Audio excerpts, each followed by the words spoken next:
Hello everyone, Arsenal 3 with a quick video before I watch the Chelsea-Madrid game.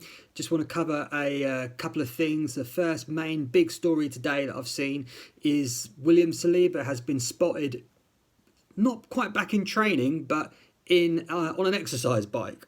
And obviously he's been out for a month with a bad back. Now, I have experience of bad backs and I can tell you that I certainly was not getting on any exercise bikes when my back was killing me. It would have been the last thing I probably would have wanted to have done. And I'm probably reading too much into it, but he was actually kind of leant forward over, so his back was at an angle as well. He wasn't having to keep it kind of upright like that. So he's obviously got a bit of kind of range of motion in his back at the moment. The kind of slight downside was he's training with all the other Crocs at the moment, so all the other injured players, so he's not back with the main group. But I think it is a positive sign.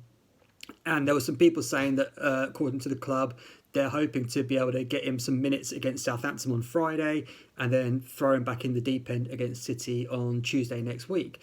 And we need to change something, because the way the defence has been playing since he's been injured is not great. Our build-up players suffered massively, and the whole defence has suffered a lack of confidence, which has made us a bit more jittery, and we're not playing out of the press, which what we would normally do. When teams try and close us down, we would just play through them, and it would be fine most of the time. But now we're kind of like kicking it into Rosette a bit, losing our composure, and the pressure's really on. So hopefully we can get Saliba back in. The other options, obviously, if we don't do that, I'm hearing, is to bring Zinchenko in off the left flank and move him to right back, move Ben White to centre back, and then bring someone else in at left back, which is quite a lot of moving around and reshaping, and we haven't tried that yet in any other games. So, but we probably have to do it, because what we have been doing in games isn't acceptable. And I don't think it's a mentality thing. It's a personnel thing. Rob Holding just brings the level of I was going to say the level of the club down. That's a bit much. It brings the level of the team down, and so it has just such a knock-on effect for everyone else. We need to try and mitigate that. You can probably get away with it against certain teams, but we're certainly not going to be able to get away with it against Man City, who are probably the best team in Europe at the moment.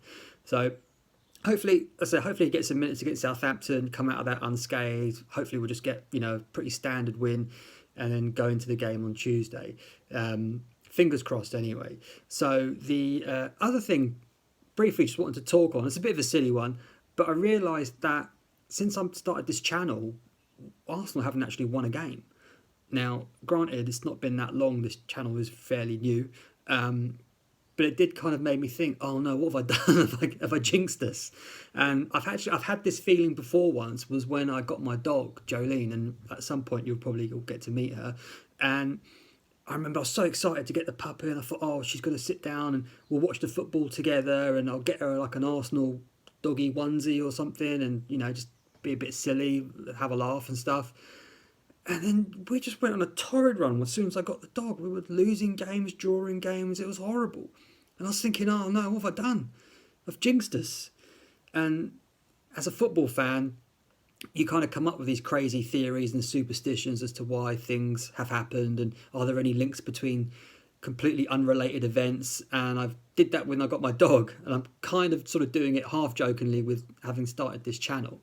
But hopefully, come Friday when we play Southampton, we can put that jinx to rest and crack on with the rest of the season.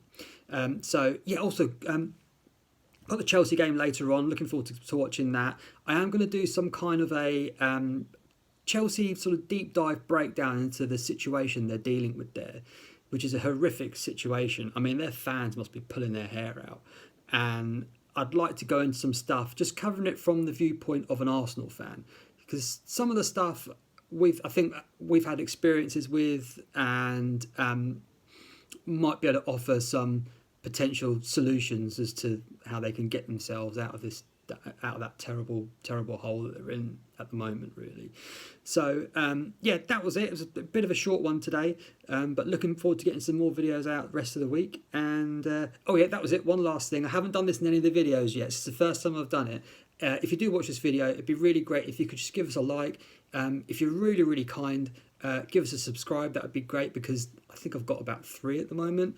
So it's not really, it's not going to boost my ego too much. But hey, if I can just get a like, that would be fantastic. So thanks again, and see you in the next one. Take care.